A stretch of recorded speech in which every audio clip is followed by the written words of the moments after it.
This week, on the Myths and Legends podcast, we're back in Norse mythology, and we'll learn of one of Thor's facial features that will never make it into any Marvel movie, and the one enemy the mighty Thor faced that made him wet himself with terror. Then, on the Creature of the Week, it's a small flaming chicken that you do not want to kick out of your house.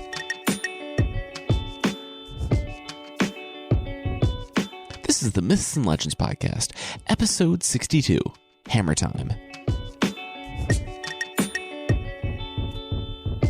This is a podcast where I tell stories from folklore and mythology. Some are incredibly popular stories you think you know, but with surprising origins. Others are stories that you might not have heard, but really should. This week, we're back in Norse mythology, the mythology and, well, the religion of the Vikings, and various people in Scandinavia, Iceland, and other places in Northern Europe, until it was largely replaced by Christianity. It's the one with Thor, Odin, Loki, Freya, and others. And you don't have to have heard the other episodes on Norse mythology to follow this one. Though, if you like this one, I would recommend going back and listening to those. Despite how grim and dour they're often portrayed in popular culture, the real stories are pretty fun and ridiculous. And, as a quick note, these take place before the last Loki story, so Loki's still running around causing trouble in Unbound. Anyway, I'll just jump right in.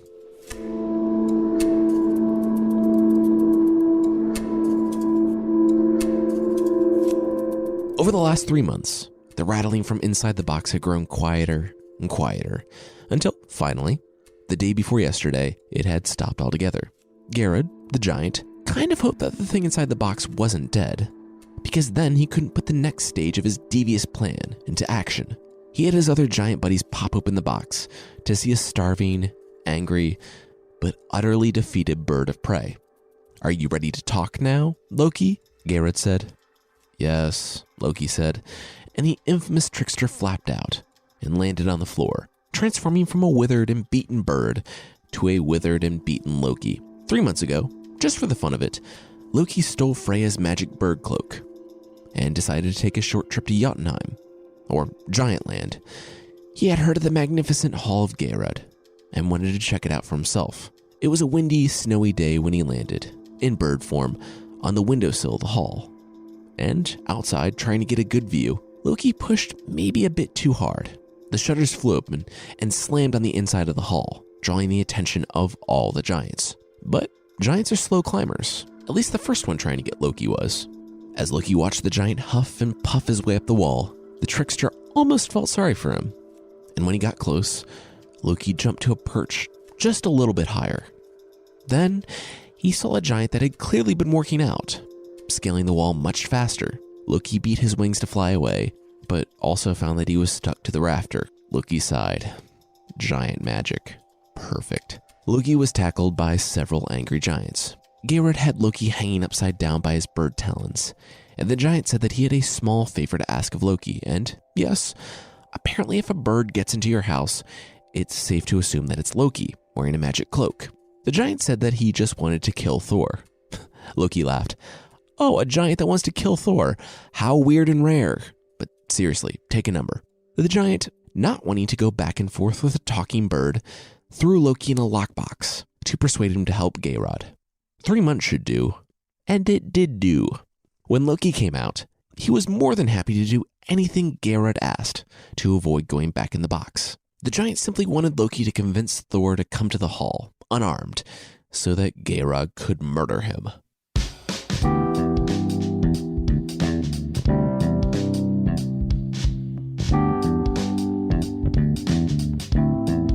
Weeks later, back in Asgard, Thor said Loki looked terrible. What happened?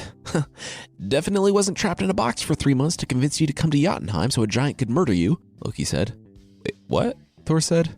"Nothing," Loki said. "Hey, you want to know who throws great parties? The giants." Loki somehow convinced Thor to come to a party in Jotunheim, and since it's a party, it might be a little rude to show up armed to the teeth to bash in giant skulls. And, for some reason, Thor agreed. He left his hammer, his belt of strength, and iron gloves, and went to the coolest party in Giant Land, where the attendees definitely won't get murdered. Or so Loki kept saying.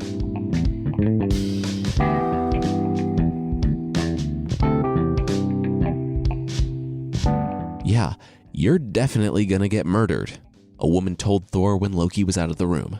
They had stopped at the house of a giantess to spend the night on their travels, and the woman, named Grid, told Thor that Geirröd the giant had been bragging about how he was going to murder Thor. A lot. Thor said that this was a predicament. He left his one weapon and belt of strength and iron gloves back home because Loki told him it was safe. Grid said, "Oh, that's so sad. Being betrayed by someone you love and trust." "Oh, no. We don't really trust him at all," Thor said. "In fact, he deceives us constantly and might end up destroying the 9 worlds." "Oh. Okay," Grid said.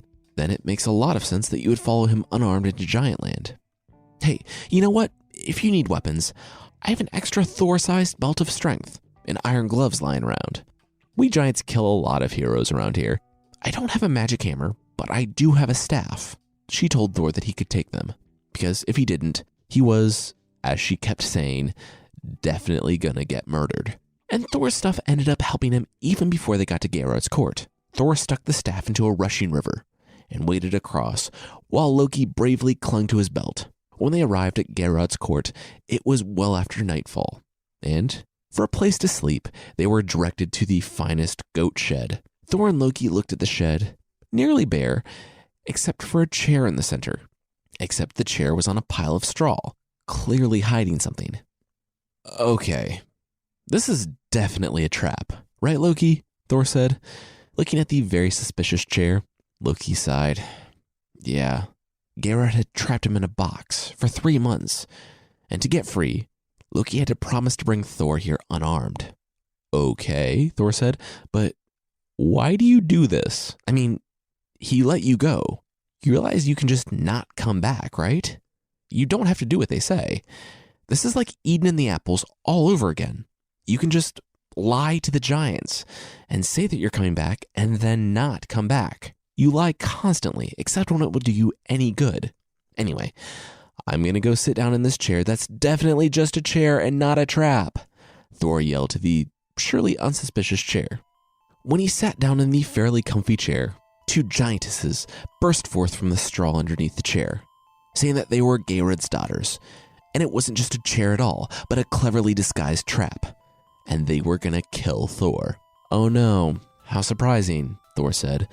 But he actually was a bit surprised when they started to propel the chair toward the ceiling to crush Thor against the top of the goat shed. But Thor had Grid's staff and braced it against the rafters. With his super strength, he pushed and sent the giantesses sprawling toward the ground. He heard a sickening crack. When he jumped down from the chair, he could see that it came back down on them, pinning both of them to the floor, and it broke their backs. Thor said, "Oof." He was sorry about the backs. He just didn't want to get crushed against the ceiling. Would they be okay? They said, "No, this is the Middle Ages and we have broken backs. This is it for us. We're dead now." And they died. Just then, someone came in through the door saying, "Hey, is Thor dead?" "I meant, hey Thor, the party's just going on in the main hall. Come on in, buddy," the messenger said, and ran as fast as he could toward the main hall. Thor rolled his eyes, grabbed the staff, and went to the main hall. When he opened the door, he saw Geirröd standing there, flanked by giants. "Hey Thor, ready to party?" Geirröd said. "Geirröd, I know we're not gonna party," Thor said. "You're trying to kill me. I get that. It happens. Kind of a lot." "What? You're crazy." "No, I'm not," Geirröd said. "Then why do you have that red-hot piece of iron behind you? Like you're ready to throw it at me," Thor said. "Oh, you can see that." "Yeah," Geirröd said, "because I'm gonna kill you." And he threw the red-hot piece of iron. But he was not gonna kill Thor. Remember, Thor had iron gloves and caught the glowing hot metal. Geirröd was very surprised and, unfortunately, did not have any plan after sending his daughters to crush him and throwing hot metal at him. He gets points for creativity, at least. Anyway, he bravely ran behind a pillar in his hall, while Thor, again, rolled his eyes. Thor tossed the hot iron at the giant. The giant laughed, thinking he was safe behind multiple feet of wood. He, unfortunately, misjudged both the heat of the metal and Thor's throwing arm. It burned straight through the pillar, Geirröd's midsection, a wall, and sizzled to a rest in the snow outside. Thor and Loki left Geirrod dying on the floor of his hall, with the other giants fleeing in panic. When they got to a safe distance, they saw the hall collapse and the fire consume all of the buildings around it. So now they were not only stuck in giant land, but they had no place to stay. In the middle of the night, Loki tried to console Thor, saying that it at least would bolster Thor's reputation. Thor said, yeah, killing an unarmed giant cowering in terror is a big boost to the old reputation. And they began the long trudge back to Asgard, Thor vowing to never take another trip with Loki again, no matter how good the party sounded.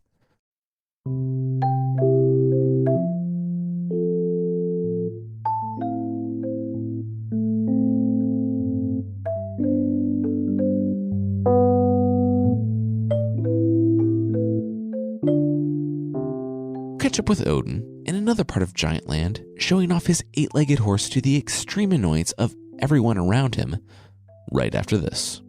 All right, now back to the show.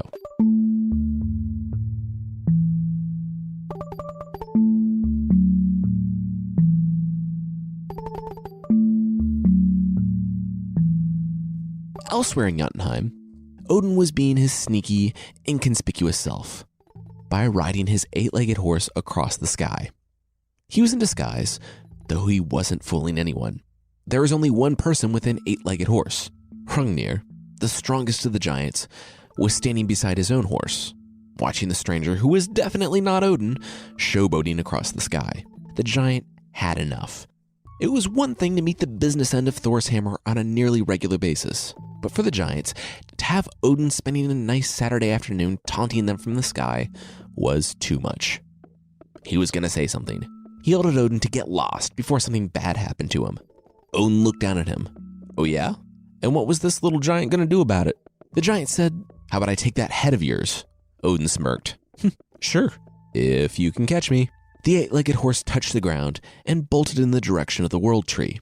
Hrungnir jumped on his horse, named Gulfaxi, meaning golden mane. I wonder if you can guess what the defining characteristic is, and chased Odin. To Hrungnir's credit, he kept Odin and his 8-legged horse in sight the whole time. Unfortunately, Hrungnir didn't pay attention where he was going, as they were riding along the roots of Yggdrasil, the world tree, and he crossed the threshold to Asgard, the world of the Aesir.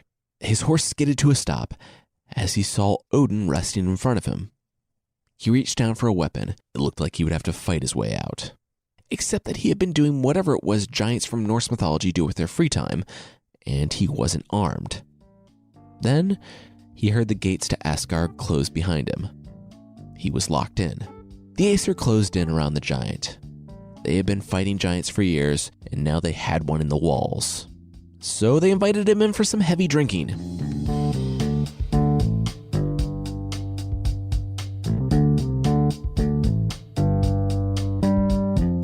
Hrungnir downed bowl after bowl of mead. The Aesir were impressed that he could drink so much, so they just kept giving him Thor's massive drinking bowls full of mead. The giant was polite at first, and then he started getting a little looser. He laughed. He said, "You Aesir are all right. I thought I was going to have to kill everyone outside, but this is way better for everybody." The Aesir just laughed. "Oh, you." "Yeah," Hrungnir continued. "I would have murdered every last one of you. Well, not every last one of you." He turned to the goddesses Freya and Sif. "You two would have come back with me to Jotunheim," he said with a surly smile and a wink. Again, all the Aesir laughed. "This guy." Oh, Hrungnir said. "But before that, I would drink all of your alcohol." The room stopped dead. What did he say? All the alcohol? Nope. Uncool, man. Threatening to murder us all in our homes and then taking our wives and daughters is one thing, but drinking all of our alcohol? That's a step too far. This wasn't funny anymore. And then, as if on cue, Thor walked in at that very moment. He said, "You will not believe the day I had. I went to Giant Land. I was in this goat shed. It was a..." "Wait, guys, seriously," Thor said when he saw Hrungnir. "We have talked about this. We can't keep letting the giants in here. And what? And you let him drink out of my bowls? All right, everyone who doesn't want giant skull in your clothes, back up. I'll take care of this." And the mighty Thor raised his hammer above his head.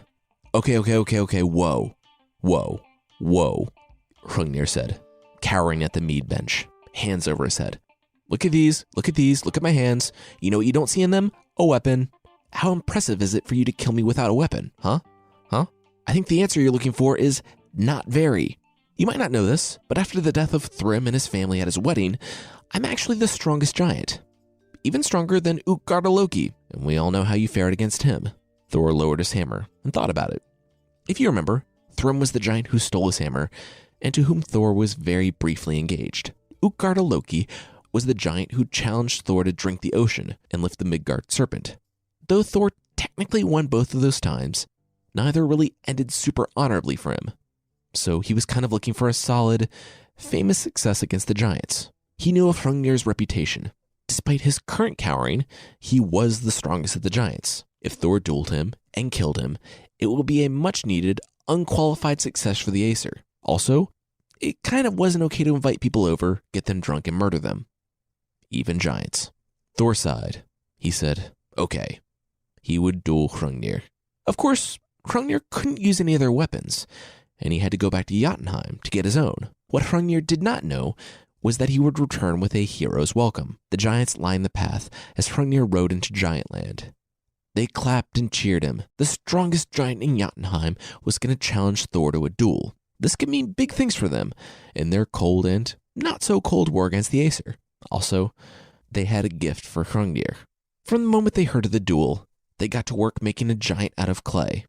It was tall and strong, and it had a head carved out of stone. It just needed a heart. In something that isn't really addressed as to what it is or why he had it, Hrungnir actually had a literal stone heart in his house. He ran and placed it in the monster's clay chest, and it rose to life. Hrungnir then stood at the predetermined place, waiting for Thor to show.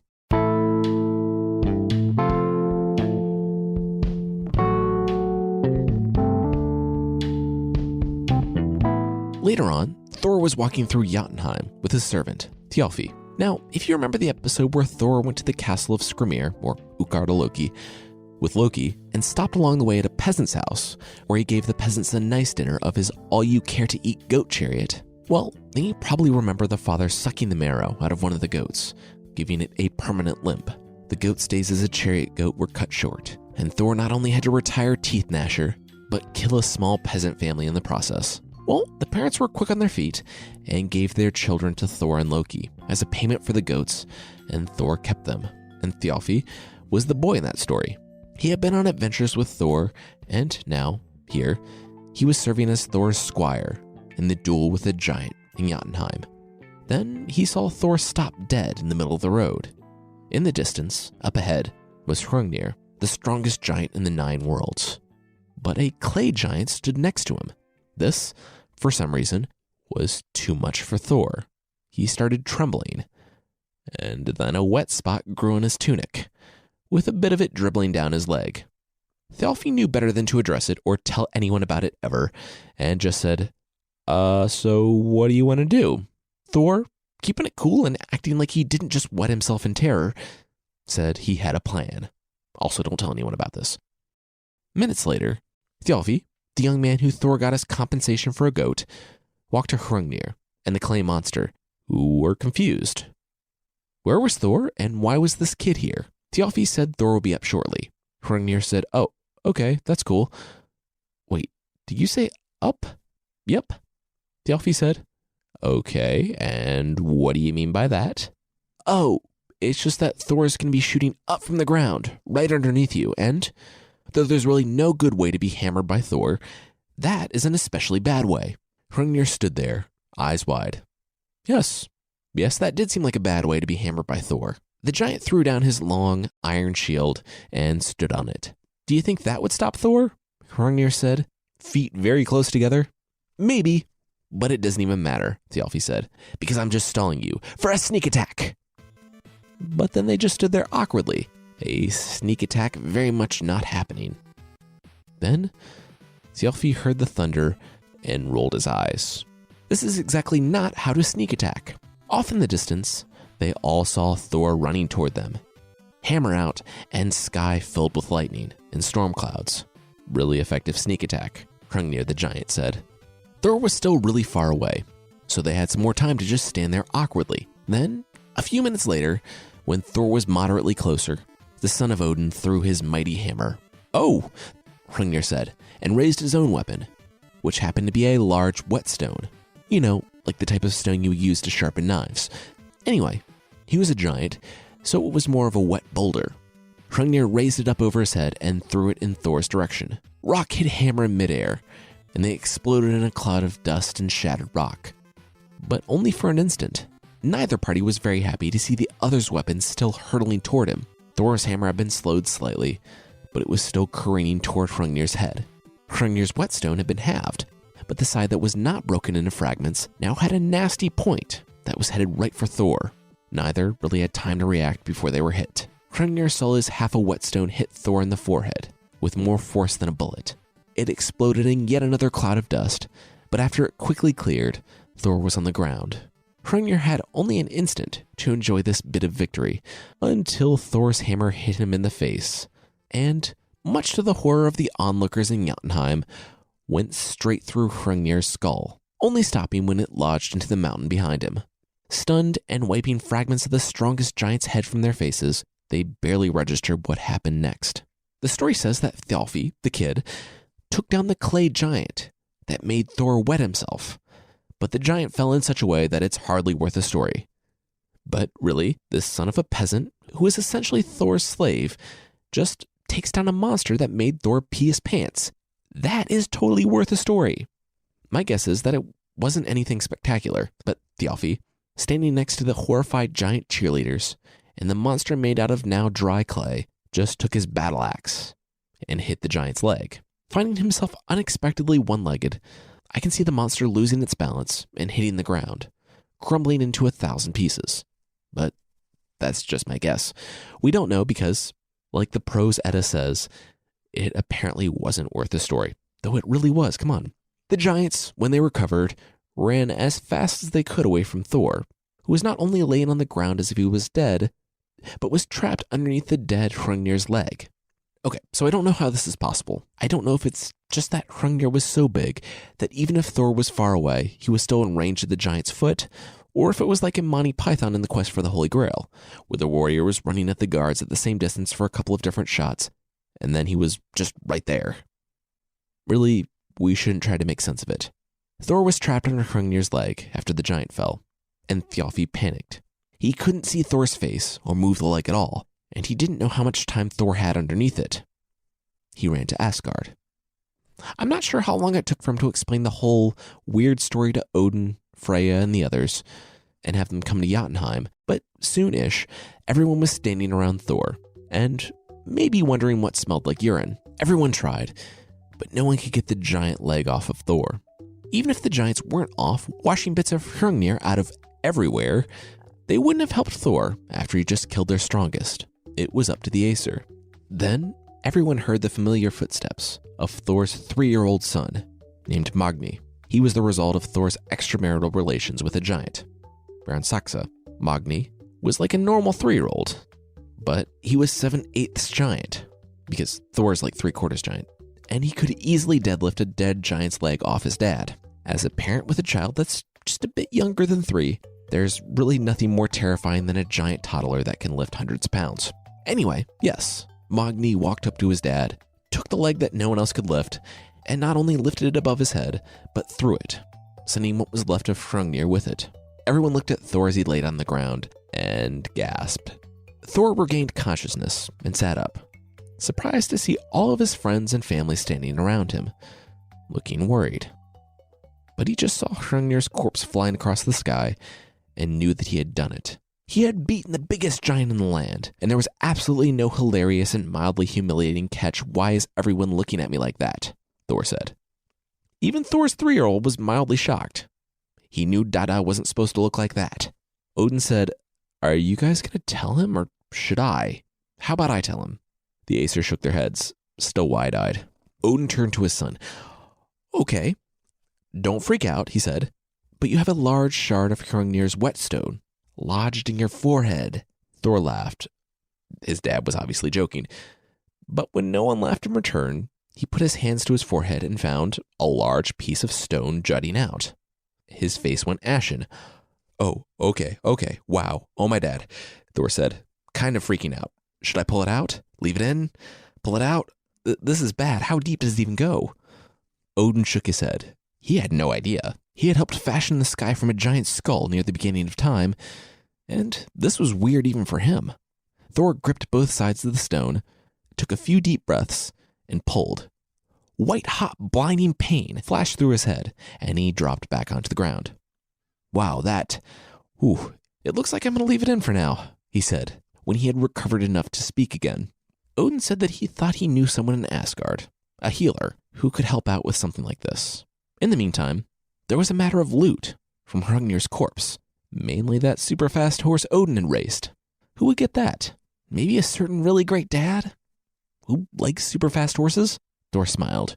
He said Odin was right. The horse should stay in the family, and he knew exactly who it should go to. His 3-year-old son. Which, it seems a little young for me, though I suppose if you're old enough to deadlift a giant off dad, maybe you're old enough to own a super-fast horse. Regardless, Odin wasn't happy about that, and ever the kind and caring grandpa said that some disgusting little son of a giantess didn't deserve such a sweet horse. Right within earshot of his grandson. I guess Odin forgot that he's actually the son of a giantess, so he really has no room to put down his grandson. Anyway, back in Asgard, Thor was tired of everyone looking at him funny, and even more tired of the constant headaches. He had to get this whetstone shard out of his head. Luckily, Odin was only mad about the horse gift for a short time, and called a seeress and a healer named Groa. She walked up to Thor's house, out in an area called the Plains of Strength, because of course Thor lives on the Plains of Strength. His house had a name too. It was called Bilskirnir, meaning, literally, lightning crack. Thor really sticking to the strength and lightning motifs. The house was a fit for the son of Odin, with 540 living spaces, in the event that you wanted to have a few thousand people over for a party. In living space 2 out of 540, Thor lay down. Groa crushed up herbs and said her incantations over Thor, and soon the whetstone started to jiggle. Ever so slightly. Better yet, because of the woman's magic, it didn't hurt. Thor didn't really know what he was going to do with a giant hole in his forehead, but he would cross that bridge when he came to it. For now, he was just happy it was working. The woman slowly and delicately started to remove the stone. It was in deep, so it was taking longer than Thor thought it should. Thor was so happy, and he thought he should give the healer some good news. Her husband was Arvandil the Bold, a name so Tolkien-esque that it has second breakfast. Also, I made that sort of off-the-cuff remark, but I stopped writing and looked into it. Tolkien actually named a character after Arvandil in the Silmarillion. Anyway, the Norse mythology, Arvandil, was thought to be dead. Actually, on his most recent trip, Thor found him huddled in a snowdrift in Jotunheim. He was in bad shape, but Thor dug him out, threw him in a heretofore unmentioned basket backpack that Thor was wearing for some reason, and trekked with Arvandil the Bold for miles in the driving snow. Thor nonchalantly drops in that Arvandil had a toe sticking out of the basket. That froze off. Oops for whoever loaded the unconscious man into the basket. Anyway, Thor snapped the toe off and flung it into the heavens, making it a star called Arvandil's toe. No one knows exactly where that star is supposed to be, but it might be the North Star, Sirius, or the planet Venus, among others. Thor, very much burying the lead, finally got to the most important part. He dropped Arvandil off just outside the borders of Jotunheim to recover, and that was before Thor even started this whole business with Hrungnir. So the man should be back soon, minus one toe. The seeress stopped, the stone hovering in the air, nearly out of the gaping hole in Thor's forehead. She said, "Wait, my husband is alive? And he'll be back soon? I have to go. I have to go right now." Thor said, wait, no, please finish. But it was too late. Groa rushed from Thor's house, and the large whetstone shard dropped painfully back into place. She never returned. As it turns out, Thor from mythology had a big whetstone stuck in his forehead throughout the duration of Ragnarok. Something that's never included in any art, and I'm going to go out on a limb and say that Chris Hemsworth probably will not have a massive whetstone jutting out of his forehead when the movie Thor Ragnarok comes out later on this year. There's also a little downside of having a whetstone prominently and painfully jutting out of your forehead. Apparently, when Hrungnir threw the whetstone and the other half of it shattered, it rained down on Midgard, the place where we humans live, and it was the source of all whetstones. And I know you're probably tempted to be throwing whetstones all over every room you see, but you probably shouldn't. Because every time someone throws a whetstone, the large one in Thor's forehead jiggles. You'll have to resist the temptation that we all have all the time around whetstones, unless you want an angry Thor to show up at your door, with a hammer and a headache.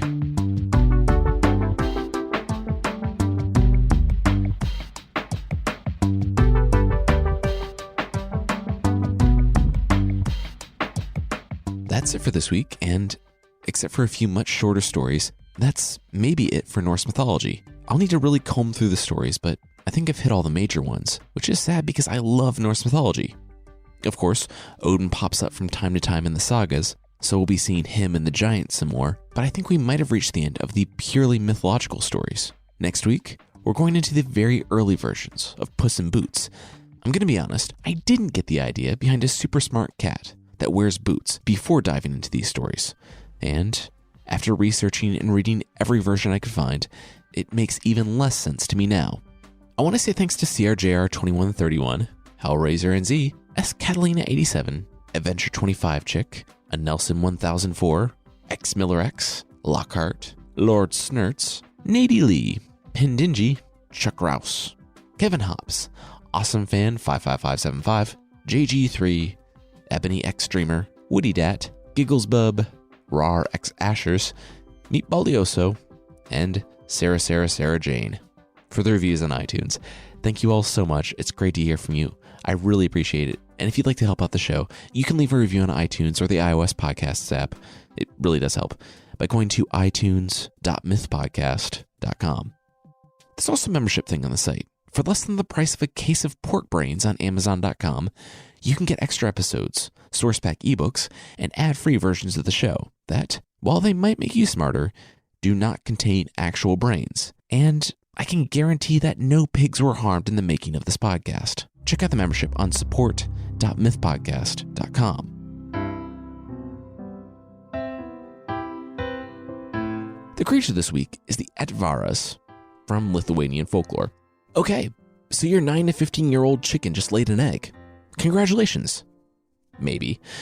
When the chick hatches, it will either grow up to have black or white feathers, and you might notice something else a little off about it. Namely, it will have a fire tail. Things from here can either get pretty lucrative for you or terrible, depending on how you treat your pets.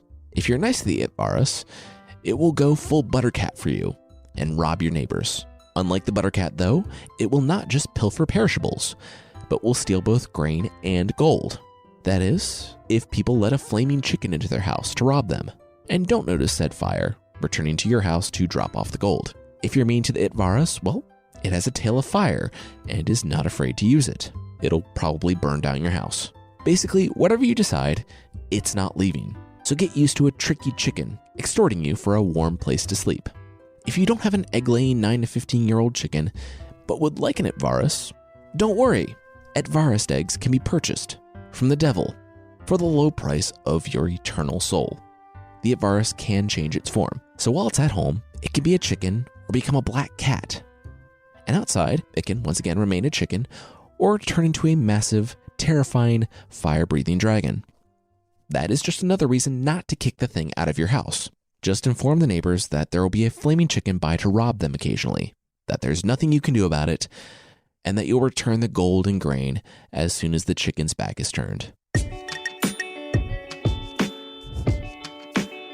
That's it for this week. The theme song is by the band Broke for Free, and the Creature of the Week music is by Steve Combs. Other music is by Poddington Bear and Blue Dot Sessions, and there are links to even more music in the show notes. If you want to say hi, I'm on Twitter and Facebook @MythPodcast. I'm Jason Weiser. Thank you so much for listening, and I'll see you next time.